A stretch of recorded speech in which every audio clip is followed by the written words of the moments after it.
episode 275, Connectix Quickcam. Hello and welcome, everybody. Hope you're all doing well. Hope you're staying safe. Hope you're following the rules about the masks and the hands and sanitizer and all the rest of it. Hope you're doing good now. So, thank you for joining me today. The title of this podcast sort of gives away a little bit of what it's about. I'm doing a video thing as well. You'll see I've got a new microphone set up as well. I'm still learning. I don't have a professional sound expert with me. So we'll see how it goes. I asked my son the best pop filter. I did a few recordings for him. He liked this one, so I'm using this pop filter. I'm trying to make sure you can see me face. I don't know why. I don't want to see me face. But maybe it's a bit better than just, seeing that bit and it covered by the microphone, so. But we'll see how it goes on. I've tried to keep background noise to a minimum. I've also got the blind down a little bit so I don't have a very bright side to my face. I don't think it really matters, I've got some bottles of water behind me and a box of disposable masks for COVID as well. So they're always handy, aren't they, So the Connectix Quickcam. Oh, now, I do quite a lot of talking and a lot of my podcasts about the 90s and 1995. That was the year I went to China, and please feel free to have a look at listen to my extensive catalogue of podcasts where I go to China.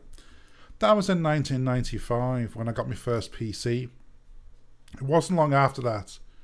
I don't know what it was. I am a geek. I was a geek then, I'm a geek now.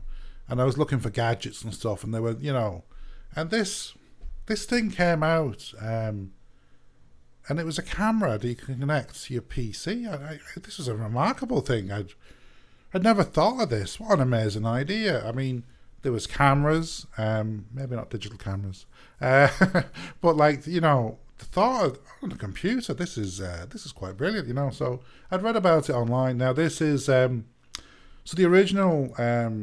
Connectix Quickcam was for the Mac only, and it was serial. I'd never heard of that one until I looked on Wikipedia, but basically this is the one for the PC. Now the Mac was interesting because its serial port was RS-422, I think, which is quite unusual, Most serial ports after that were RS-232. It's a bit nerdy, I'm afraid. Either a D9 or a D25 connector. Anyway, it doesn't matter now. So on the Mac, this camera came out very low resolution, black and white, but it had audio as well, which was brilliant. I mean, this is I hate saying this, an example when Apple were ahead of the game. That there's something like this would be out for them. And it was, for the time, it was pretty geeky, pretty gadgety, and it wasn't that expensive either, which is unusual for Mac, isn't it? Anyhow, I didn't have a Mac. I've been working on Ireland. I talk about this in one of my Ireland podcasts. I bought a PC. It arrived when I was out there, and I came home, and there it was, really, my PC. So I'd had the PC. I hadn't had it very long, less than a year, and I'd seen this gadget, this camera, and it's on the screen now there. So the stand is gone. I don't know where the stand went. The stand has been on many years. I mean, bear in mind, this is 25 years old. It's been in my attic for the last 20 years, I think, as well. So basically what you see here is a ball, and there'd be like this like a triangular stand you'd put it in, which meant you could, tip it, whatever. And it was designed to be like a webcam is. Like we all know when you zoom in, like this thing is now that I'm doing here. So you put it on the top of your computer screen. Bear in mind your computer screen was a CRT, and it was massive. I mean, these things were heavy and massive. You'd plonk the little stand on there with this little, ball, And you can see there's a cable coming out of it. And it's quite interesting because there was no USB. USB didn't exist. There was serial ports. And I think the reason the serial port was avoided on the PC, it was RS-232. And I think the throughput was rubbish. It was like 9600 baud. Yeah, not very good. whereas the parallel port, as it's called, now there was another variant of the printer port on computers, the Centronics port, but this is the parallel port variant, which is essentially a D connector with 25 pins. But this is also the enhanced computer printer port, I think it was called ECP, which meant there was data flowing in both directions. So when the printer port originally came out on the PC, it was Centronics, I think, which was just like a little flat blade connector. Computers after that, they came out with this D25 connector, which you can see at the top of the screen there.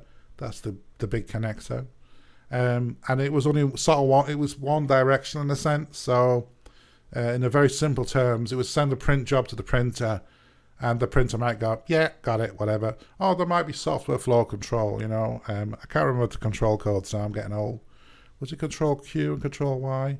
But basically, you'd send a job, and it could send your code, say, whoa, wait a minute, and then you'd pause, and then, can I carry on? Yeah, and off you go.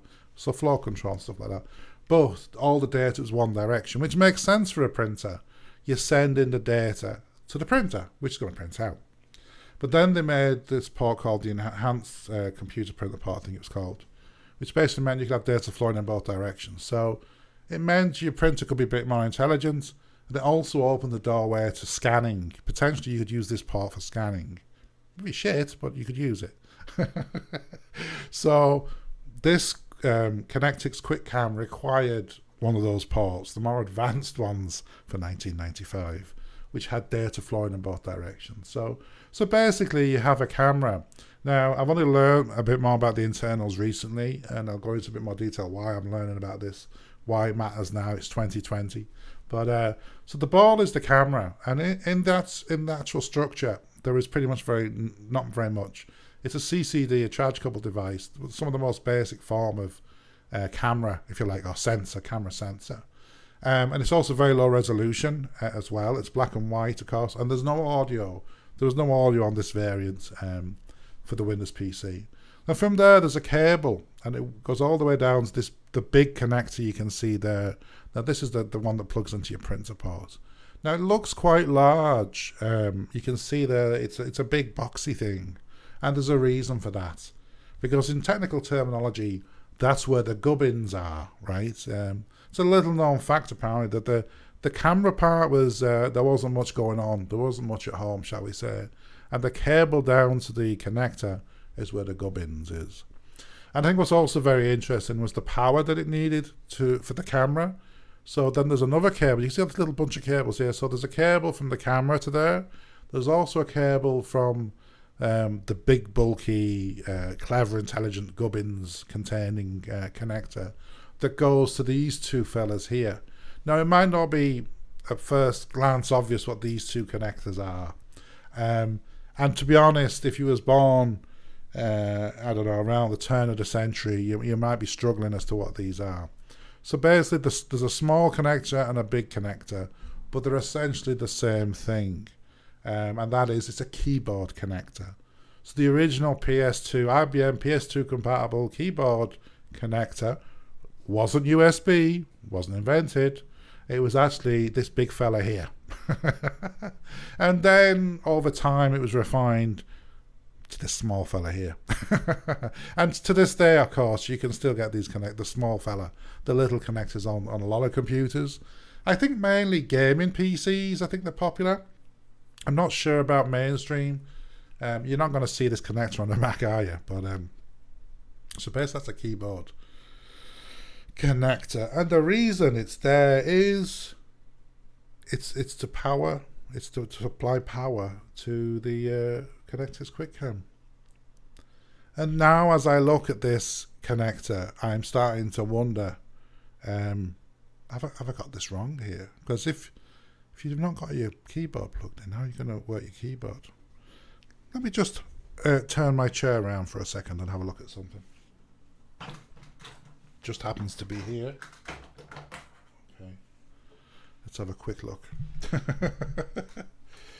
So we have two connectors. Yeah, I am thinking about this now, and I am right, of course. So basically, there's like a big connector, which is the old-fashioned keyboard connector. And then there's the small connector, which I'm doing a very bad job of pointing at the camera. And where do you plug your keyboard in if you've plugged this in? Because the big connectors, where's the big connector? I thought there'd be a through, there'd be like a bypass, you know. So, you know, you plug your keyboard into this, and then this plugs into the computer. That sort of makes sense to me. But looking at it now, it's really strange. That is really weird. So there's a bit missing. This is how I'm going to play this now, because I knew I had my keyboard connected. So there must have been some sort of splitter as well supplied, which is gone obviously now. It's just got this bit. I'm going to put it back for now. Don't want to damage it.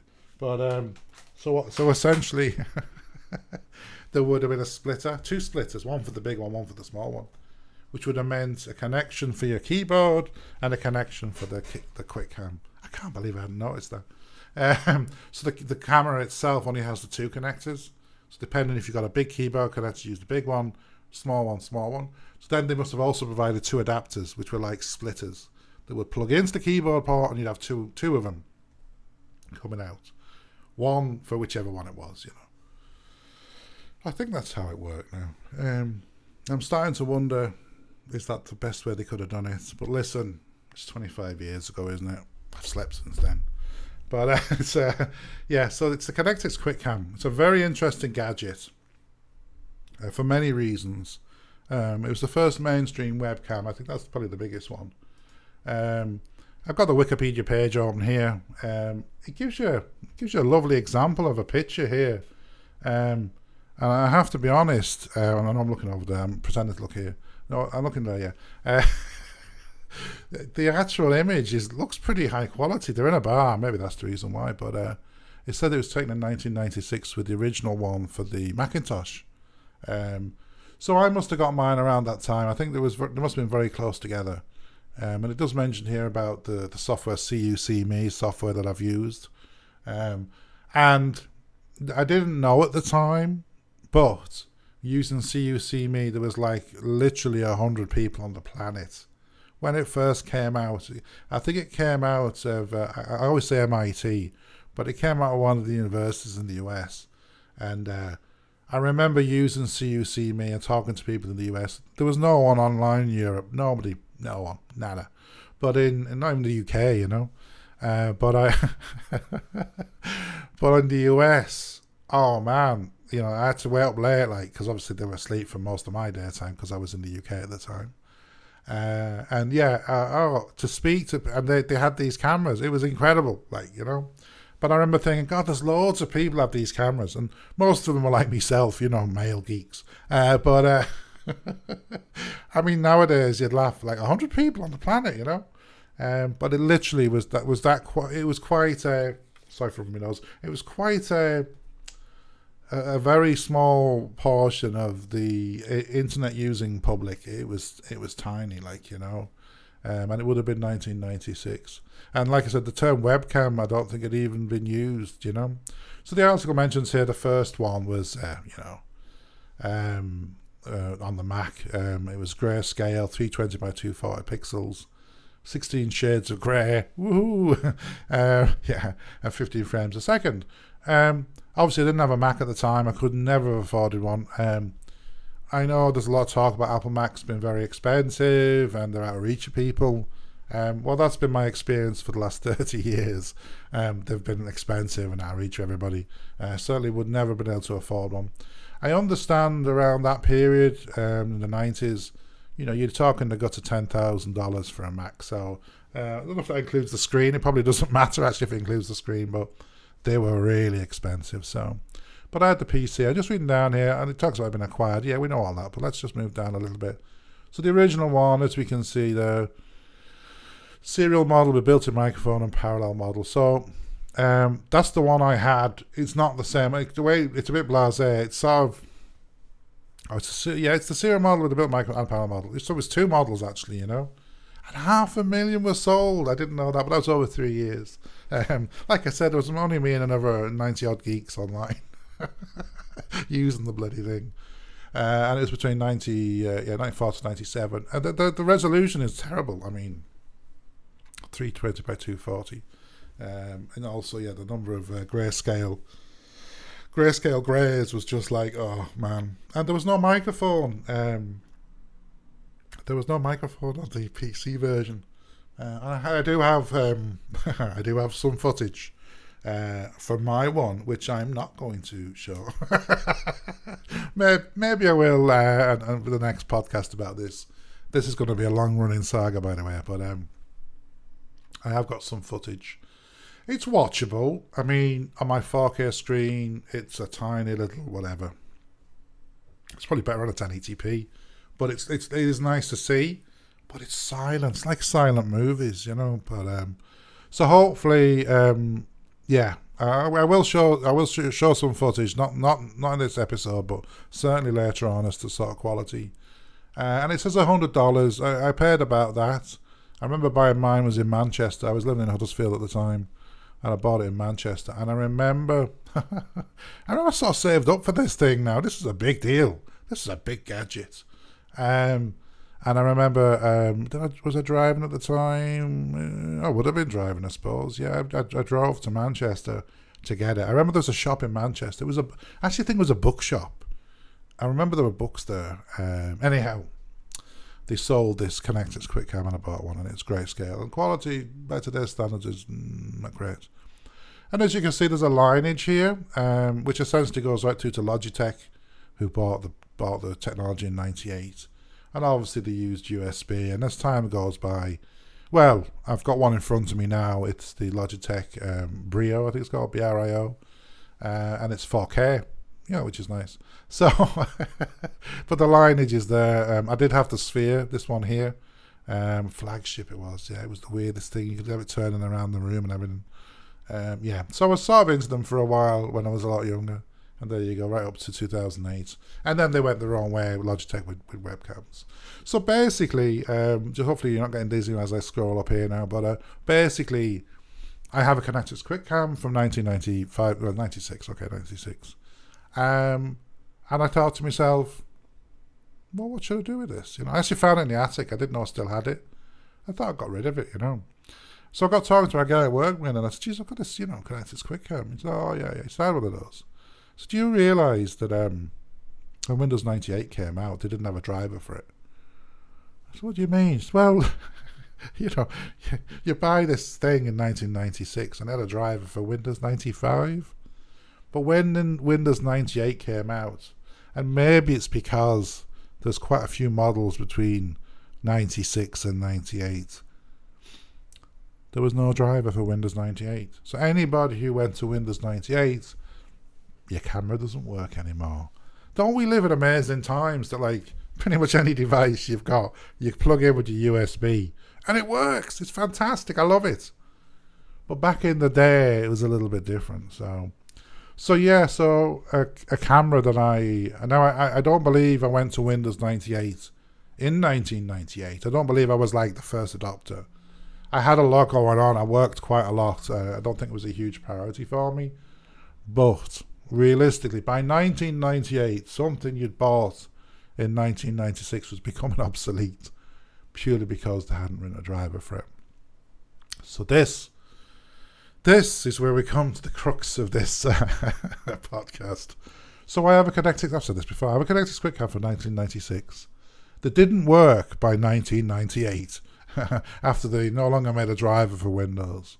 So my mission, which I've already chosen to accept, which I believe is going to be a big one for me, and could turn out really badly. So the plan is I've got I've already said it, I've got a Connectix Quickcam, and I bought this today. This arrived courtesy of Amazon. It came in the post very quickly. I'm just going to hold this. So this is it's an adapter. I'm pulling my cable out. It's an adapter cable here, if you can see that. Oh, sorry, I'm part of the screen. This is hard to find, made easier. You've probably heard of StarTech.com. They're not sponsoring me, but you know what? If you want to send me a few quid, I'm here. And you can see there, this is a 6-foot USB to DB25 parallel printer adapter cable, male, female, 1.8 meters, 6 feet. This cost me about £5 sterling, €7, $7, whatever, you know. So that is the start of the project. So the plan is I'm going to take the Connectix Quickcam, I'm going to hook it up to this cable, and I have actually got a keyboard, small keyboard PS2 that I don't use on my Alienware PC from 2010. It's that old. It's still got the little keyboard. I think a lot of PCs do, don't they? So I've got the power for the camera, I've got the cable adapter to USB. So the plan is, you know, and I can't even believe I'm thinking this, I'm going to try and I'm going to attempt to write a driver to get it to work on Windows 10. Not just any Windows 10 now, but the latest version. So this is the beginning. It's the beginning of something interesting. It's going to be an interesting journey for me. You know, a lot of my podcasts I talk about a long time, 25 years ago, which to a lot of people I know, it's quite an alien time. It's a different time, and you know, certainly from a technology perspective, it was just, you know, compared to now, it was such a simple time in many ways. You know, it was quite a simple era.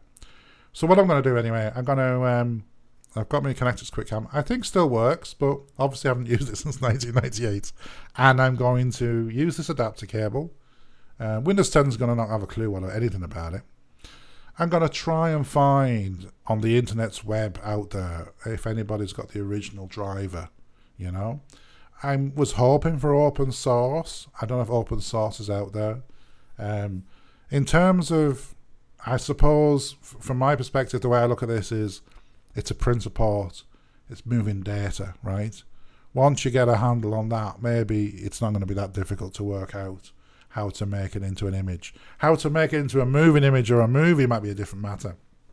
So from a driver perspective, I'm hopeful that I might be able to cook something up. Maybe, hopefully from something that somebody else has already done, and then be in a position where I can use it. Obviously no sound. And maybe we can compare the output between my Logitech Brio and Connectix Quickcam, circa 1996.